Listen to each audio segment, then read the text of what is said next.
Kūrinijos geresnis pažinimas yra būtinas. Kūrinyje, visa kūrinyje yra gyva energetinė sistema ir joje viskas sąveikauja. Dėl to, kad šioje sąveikoje būtų harmoningas veikimas, būtina ją gerai pažinti, o nepažinus, neįmanoma jos nepažeisti. Tačiau visos kūrinijos pažinimas yra giluminis tik tada, kada vis labiau ir labiau susiliejama su jos šaltiniu ir centru, su tėvu. Be jo, kūrinijos veikimo pažinti neįmanoma. Galima tik pasidaryti savo patiems daugybę problemų.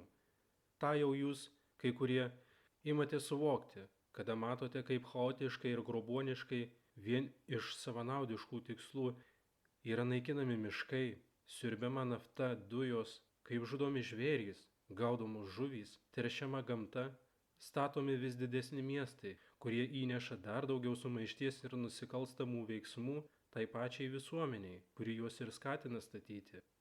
Nėra visoje kūrinijoje nė vienos gyvybės formos, kuri kenktų pati savo. Tai prieštarauja tėvo meilės įstatymui. Dėl to pati žemiausia gyvybės forma, materiali gyvybė, turi arba instinktus, kuriais vadovaujasi, kad išliktų ilgoje evoliucinėje grandinėje, bet negalėdama pakenkti savo, arba vienintelė materiali gyvybės forma turinti laisvą valią ir esanti pačiame evoliucinių kopėčių dugne žmogus, gauna pagalbininkus iš tėvo, kad savo laisvą valią panaudotų vis išmintingiau. Pati didžiausia žmogaus kliūtis yra jo paties vidinio ego išpuikimas. Jis negali patikėti, kad yra aukštesnės dvasinės ir realios būtybės, dvasios, kurios taip pat turi savo kūnus, tik šitie jų kūnai neturi materialios išraiškos. Dėl to jas tikslingiau būtų pavadinti ne kūnais, bet individualiomis energetinio virpėjimo formomis. Ji kiekviena yra lygiai taip pat individuali ir skirtinga, kaip jums dabar atrodo individualus ir skirtingas jūsų vadinamas materialus kūnas.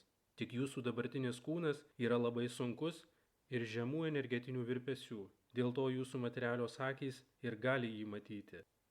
Mūsųgi žvilgsnis yra tokio aukšto energetinio virpėjimo atspindys mūsų sąmonėje, individualioje sąmonėje, kad daugeliui dvasinių kategorijų materija, kaip pati žemiausia energetinio virpėjimo forma, nėra matoma ir fiksuojama.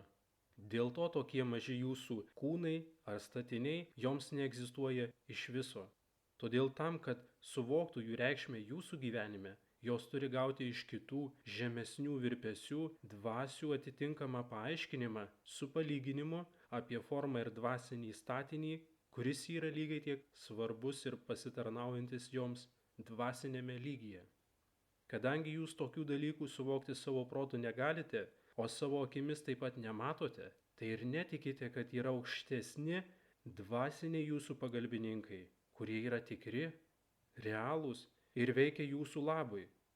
Ir dėl to jūs niekaip negalite sutikti su paprasta mintimi, kad jūs galite gauti didesnių ir gilesnių protų pagalbą, kaip jums patiems gyventi prasmingai. Ir vien tik dėl to pasitikite tik tuo, ką jums sako nedidelės grupelės, ir toli gražu ne tik neprotingiausių jūsų sielos brolių, bet iš viso išmintimi nesivadovaujančių žmonių grupės, kurias jūs pavadinate mokslininkais ar politikais. Patys nemėgindami skvarbesnių protų pažvelgti į aplinką, jūs visiškai atsisakote plėsti savo proto skvarbumą, nes pasitikite vien tik prasimanytų demokratijos ar mokslo neklystamumu.